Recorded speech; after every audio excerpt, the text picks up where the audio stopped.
And cheers. Cheers. Cheers. They can be a cause for merriment What are you guys doing for the holidays? Anything spectacular? or a minefield.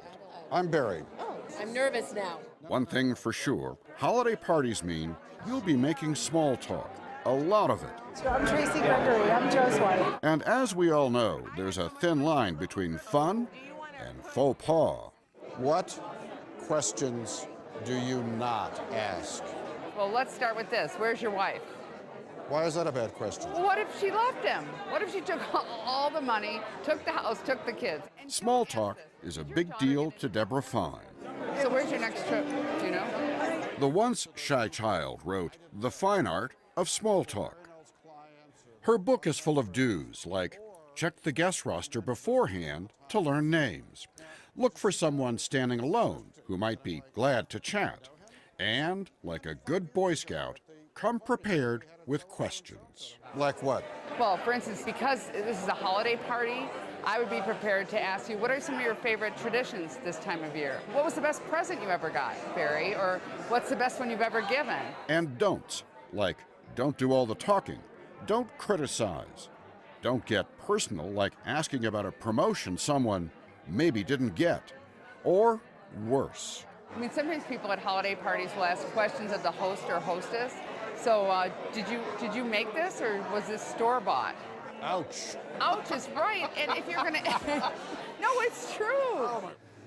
There are some places where small talk ought to come just naturally, like at the bar.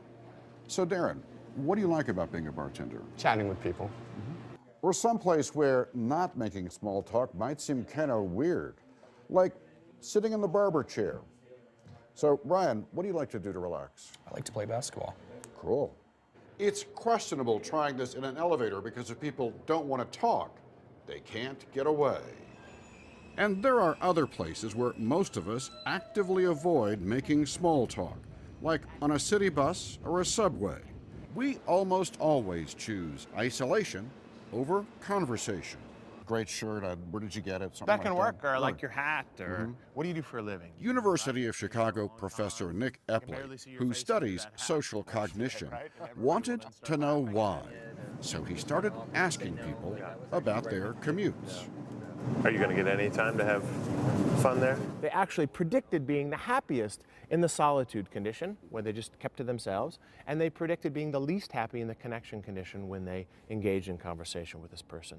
Their expectations were precisely wrong, precisely backwards. They were happier actually talking to a stranger. They were happier engaging in conversation with a stranger. That was great. He found that our lonely morning commutes are missed feel-good opportunities based on a key misconception about the other guy. As far as we can tell, the actual percentage of people who would be willing to talk to you is closer to 100%.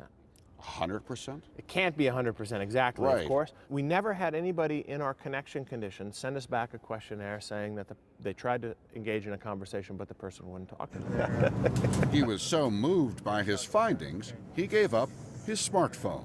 You don't carry one of these? I don't carry one of those, You don't no. read your text every time No, it beeps? I carry a stupid phone. I carry a phone that just makes calls. Why? It keeps me more connected to folks who are right next to me, and it encourages more conversation that I might not have otherwise. And the fact is, I don't miss a whole lot when I'm not on the phone.